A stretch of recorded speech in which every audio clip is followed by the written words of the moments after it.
This is Her Majesty's Bounce with Dave Invade. Nizere ko ibintu ari fresh, mbifuriza umwaka mushya wa 2025 uzababera uw'amata n'ubuki, muzahaye muronke mu byo mukora no mu byo mutekereza kwa mwageraho.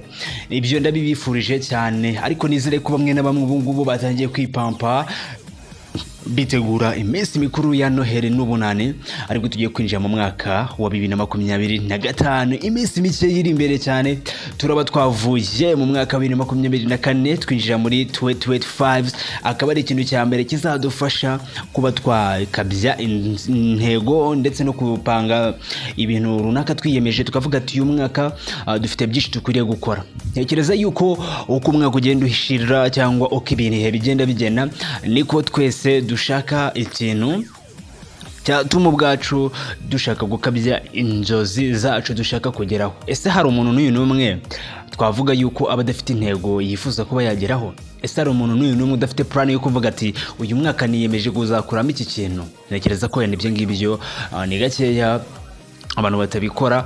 Ubundi umutabitekereza ni wundi ubutekeye mu buzima, ariko ntekereza ko umuntu ufite ubuzima just aba afite connection irenze cyane yo kugera kuri bya bindi yifuza kuba yageraho. Twese turabizi neza ko ari go rugamba turwana every day. Niba rero uyu mwaka wa 2024 hari ibintu utigeze ubonamo byiza birenze, nizere ko uyu mwaka 2025 ari cyo kintu cyo gukoramo ibintu bihambaye cyane mu mateka y'ubuzima bwawe. Niba Imana igutije ubuzima paka uzakore cyane kugira ngo ugere kuri cya kindi wifuza kuba wageraho, kuko ivuzivuzi ry'abantu ryo ntabwo rizigera zishira kuri twebwe.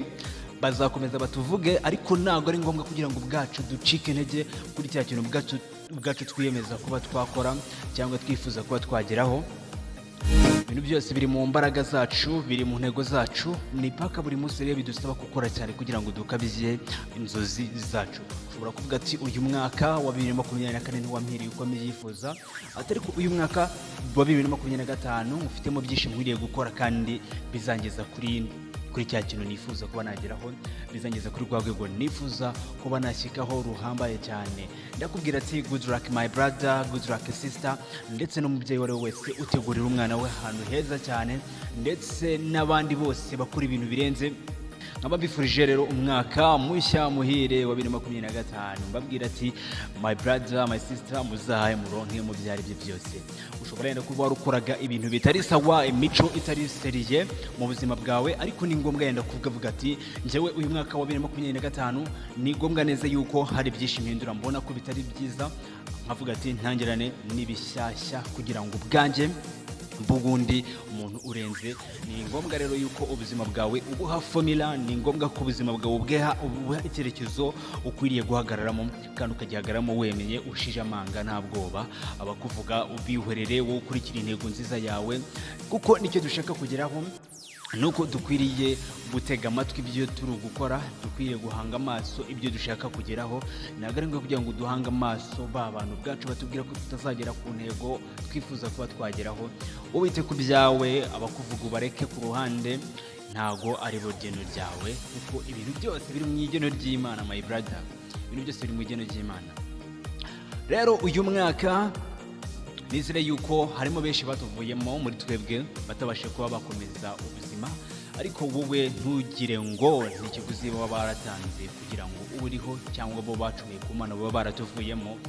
Jya ubitekereza neza ko ari bwa buntu bw'Imana ibi gidukunze, ibi kiduhagaze, ikiturinda. Niyo mpamvu rero niba Imana iduha ubuzima kugira ngo dukore ibintu birenze, dukwiriye no kwiga kugira ngo tuzagere ku bintu runaka twifuza.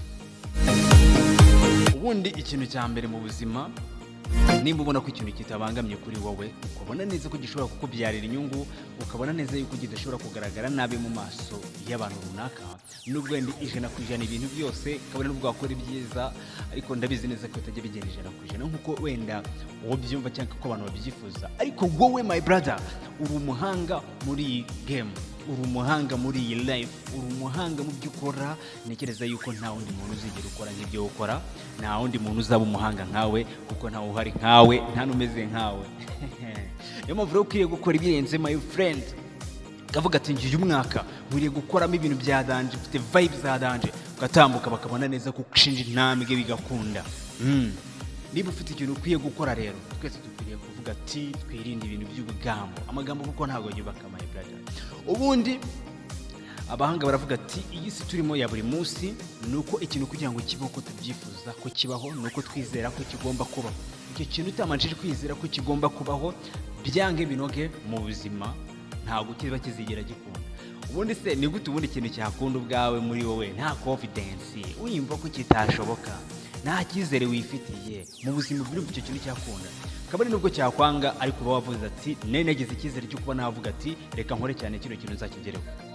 Ibyo bintu nibyo tu time rero tuba dufite niyo kurwana urugamba everyday kugira ngo turebe yuko inzira duhagazeho, umwanya duhagazeho turebe ko twahava.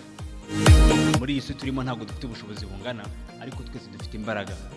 Harimo n'utazifite ariko akaba yifitiye ikizere power yukumva ko azaba umuntu ukomeye. Yamani aya rero umunsi kundi ninjye mubana Mr Details, akaba ari kuri YouTube channel ijambo ry'ijya cyose 250. Nyarukiro cyo gukora subscribe tujye ubasha kudukurikirana mu biganiro nk'ibi ngibi bicaho umunsi ku wundi cyane. Rero uyu munsi nicyo kintu nabagira ngo mbabwira ati mbifuriza happy new year 2025.